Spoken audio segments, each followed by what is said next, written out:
दोस्तों, मैं क्रांति सिंह स्वागत करती हूं आप सभी का आपके अपने यूट्यूब चैनल बॉटनी बाय क्रांति सिंह में। आज के लेक्चर में हम लोग BSc first year botany paper first unit first, जिसका नाम है विभाज्योतिकी और स्थायी ऊतक, उसकी 7th लेक्चर के बारे में डिस्कस करेंगे, जिसमें हम लोग डिस्कस करेंगे ऑर्गेनाइजेशन ऑफ सूट एपेक्स के बारे में।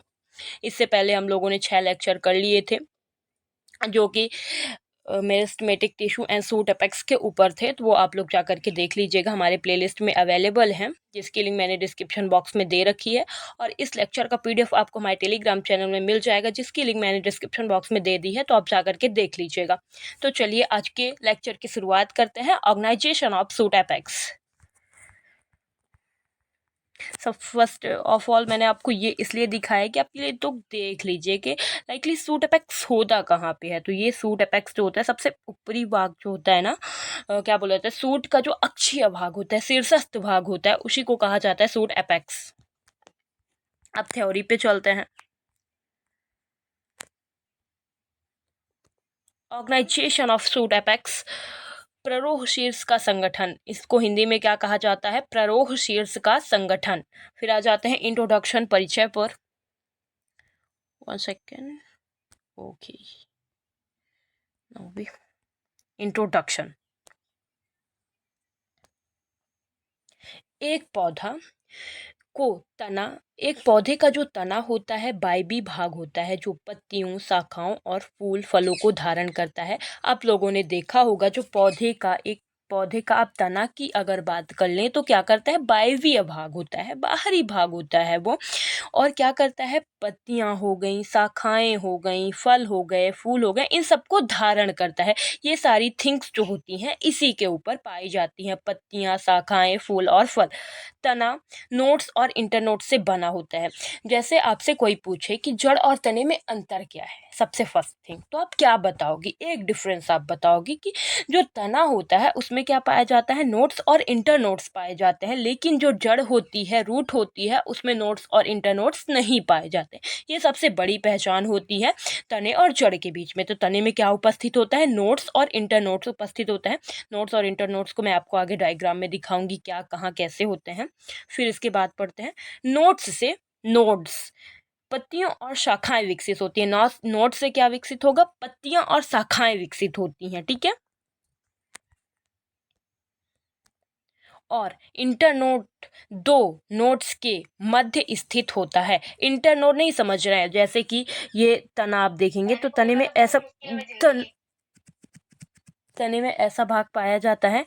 फिर इसके बाद ये हो गया, तो ये जो पार्ट्स पाए जाते हैं आपके, इनको कहेंगे नोड्स, इनको नोड्स कहेंगे। और ये जो बीच वाला पार्ट पाया जाएगा, इसको क्या कहेंगे, इंटरनोड्स। मतलब दो नोड्स के बीच में जो स्थान बचा हुआ होता है, उसको कहा मध्य स्थित जो स्थान होता है, उसको हम लोग कहते हैं इंटरनोड्स। ओके,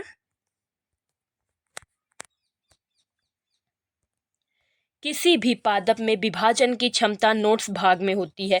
कोई भी आप पादप ले लो, किसी भी पादप को उठा करके ले लो, तो उसमें जो विभाजन की क्षमता पाई जाती है, डिवीजन की क्षमता पाई जाती है, वो किस में पाई जाती है, नोड्स में पाई जाती है। जबकि लंबाई और खिंचाव की क्षमता किस में पाई जाती है, इंटरनोड्स में। लंबाई और खिंचाई की क्षमता इंटरनोड्स में, और नोड्स में क्या पाई जाती है, विभाजन की क्षमता पाई जाती है। फिर संवहनी पौधे जैसे कि वेस्कुलर प्लांट्स में तने के सबसे ऊपरी भाग को सूट एपेक्स कहा जाता है। जैसे आप लोगों ने ऑर्गेनाइजेशन ऑफ सूट एपेक्स देखा, तो इसमें से क्वेश्चन उठता है कि आखिरकार सूट एपेक्स क्या होता है।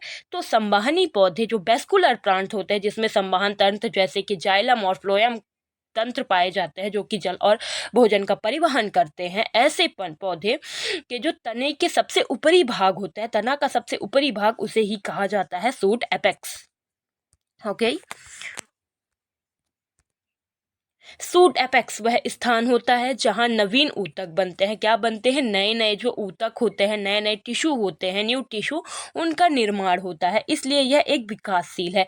क्यों ये विकासशील है, किसमें हमेशा नवीन ऊतक का निर्माण होता रहता है। अगर विकसित होता तो इसमें किसी चीज का निर्माण नहीं होता, इसीलिए क्या है, ये विकासशील क्षेत्र।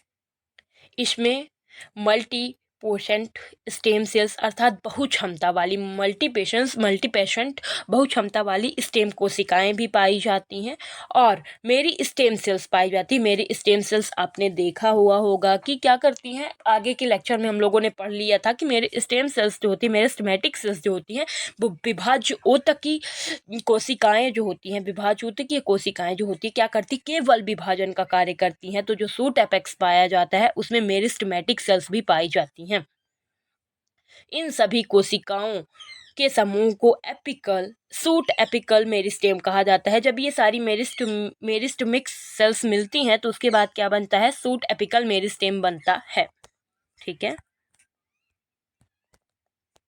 यही एक नए ऊतक, शाखाएं, पत्तियों और फूल बनाने का मुख्य केंद्र होता है। ठीक है, सबसे पहले क्या हुआ, जो सूट एपेक्स वाला भाग होता है उसमें पाई जाती है मेरी स्टेम कोशिकाएं, और जब मेरी स्टेम कोशिकाएं बहुत सारी मिल गई तो क्या बन जाता है, सूट एपिकल मेरी स्टेम, सूट एपिकल मेरी स्टेम। और वही सूट एपिकल मेरी स्टेम यही स्थान होता है जहाँ से नए ऊतक, शाखाएं, पत्तियां, फूल और फल बनते हैं। उसी का मुख्य केंद्र होता है ये कौन सा, सूट एपिकल मेरी स्टेम। ओके, सर्वप्रथम मेरी स्टेम शब्द कॉल्ड विल्हेम बॉन नोगली द्वारा दिया गया था, नगेली द्वारा दिया गया था। किसके द्वारा, कॉल्ड विल्हेम बॉन नगेली द्वारा ये मेरी स्टेम शब्द जो था सर्वप्रथम दिया गया था।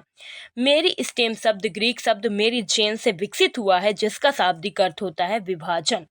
ये जो विभाजित, मेरी स्टेम शब्द जो होता है कहाँ से उत्पन्न है, मेरी जेन से उत्पन्न हुआ है, जो कि ग्रीक भाषा का शब्द है और उसका अर्थ जो होता है वो होता है विभाजित। ठीक है, यह पौधे में सक्रिय समसूत्री कोशिका विभाजन का केंद्र है जिसमें शीर्षस्थ विभाजोत्की कोशिका विभाजित होकर के प्राइमोर्डिया का निर्माण करती हैं। ठीक है ना, क्या होता है कि जब इसमें क्या होता है, समसूत्री कोशिका विभाजन का ये केंद्र होता है, सक्रिय समसूत्री एक्टिव समसूत्री कोशिका विभाजन जो होता है उसका केंद्र कौन होता है, शूट एपेक्स होता है, जिसमें शीर्षस्थ विभाजोत्की कोशिकाएं, इसमें जो शीर्षस्थ विभाजोत्की एपिकल मेरी स्टेम सेल्स पाई जाती हैं वो क्या होंगी, विभाजित होंगी। उसके फलस्वरूप ये क्या बनाएंगी, प्रिमोर्डिया का निर्माण करती हैं। और प्रिमोर्डिया जो होता है जो पत्तियों, शाखाओं, फूलों सहित पौधे के वायवीय भाग को जन्म देता है। ये प्रिमोर्डिया ही क्या करता है, शाखाएं, फूल और पत्ते, तने, पत्ते, शाखाएं, इन सब चीजों को जन्म देता है। ठीक है, इसी कारण इसे उच्च पादपों में वायवीय भाग को ऑर्गेनोजेनेसिस का स्थल माना जाता है। तो जो सूट एपेक्स होता है उसे क्या कहा जाता है, ऑर्गेनोजेनेसिस का स्थल माना जाता है। ठीक है, तो मैंने आपको जो जो चीज़ें हाईलाइट करके रखी है, एक बार आप पीडीएफ में जाइएगा, सिंपल भाषा में सारी चीज़ें दे रखी हैं। पीडीएफ जाइएगा, ओपन करिएगा और एक बार पढ़ लीजिएगा, जो चीज़ें हाईलाइटेड है उसको जरूर पढ़ लीजिएगा, आपको सारी चीज़ें क्लियर हो जाएंगी। ठीक है, अब मैंने आपको वह बताया था नोट्स और इंटर नोट्स के बारे में बताने के लिए। तो ये देखिए, ये क्या हो जाएंगे, ये इंटर नोट्स पाए जाते हैं। ये हो गए आपके इंटर नोट्स, ये इंटर नोट्स, और ये इनके मध्य के स्थान जो होता है, दो इंटर नोट्सों के मध्य में क्या स्थित होता है, दो नोट्सों के मध्य में क्या स्थित होता है, इंटर नोट। तो ये इंटर नोट वाला पार्ट होता है और ये यहाँ पे क्या पाया जाता है, नोट्स पाया जाता है, जहाँ से शाखाएं और पत्तियां निकलती हैं। शाखाएं और पत्तियां आपको दिख रही हैं कि नोट से निकल रही हैं। और ये इंटर नोट जो होता है क्या होता है, पौधे तने की लंबाई के लिए जिम्मेदार होता है। ठीक है, ये सारी थिंग्स आपको समझ में आई होंगी। अगर वीडियो पसंद आए तो वीडियो को लाइक करें, चैनल को सब्सक्राइब करें। Thank you for watching.